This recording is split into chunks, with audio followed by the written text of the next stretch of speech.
Halo warga, semoga dalam keadaan sehat selalu karena dalam kondisi seperti sekarang ini memang yang paling utama tentunya adalah sehat walafiat.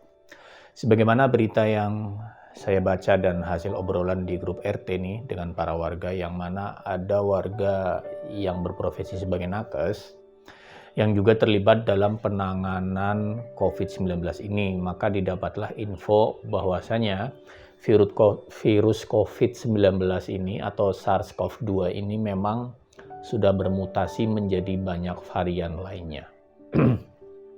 Dan varian yang paling terkenal saat ini adalah varian Delta yang pertama kali bermutasinya di negara India pasca peristiwa Sungai Gangga.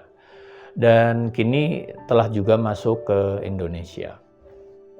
Nah warga, kemunculan varian Delta di Indonesia ini disebut-sebut sebagai salah satu faktor pemicu melonjaknya kasus COVID yang terjadi di Indonesia beberapa minggu terakhir ini, yang menyebabkan juga akhirnya dilaksanakanlah PPKM.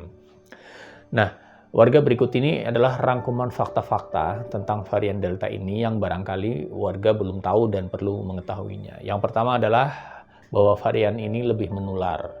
Varian Delta ini terbukti bisa meningkatkan risiko penularan dibandingkan varian lainnya.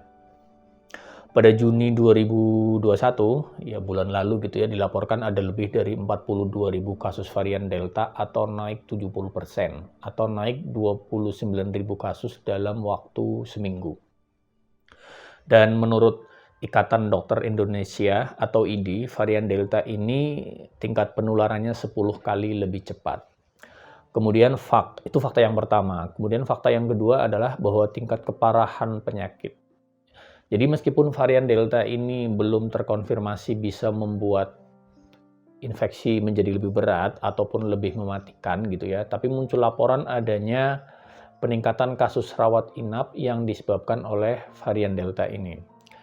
Itu fakta yang kedua. Kemudian fakta yang ketiga adalah reinfeksi. Jadi varian Delta ini memungkinkan adanya reinfeksi atau si pasien akan terinfeksi ulang setelah pasien itu sembuh.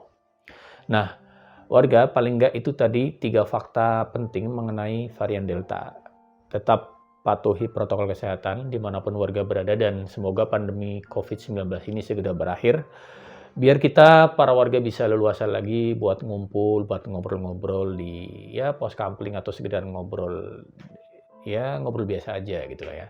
Sekian video kali ini, semoga bermanfaat dan salam sehat.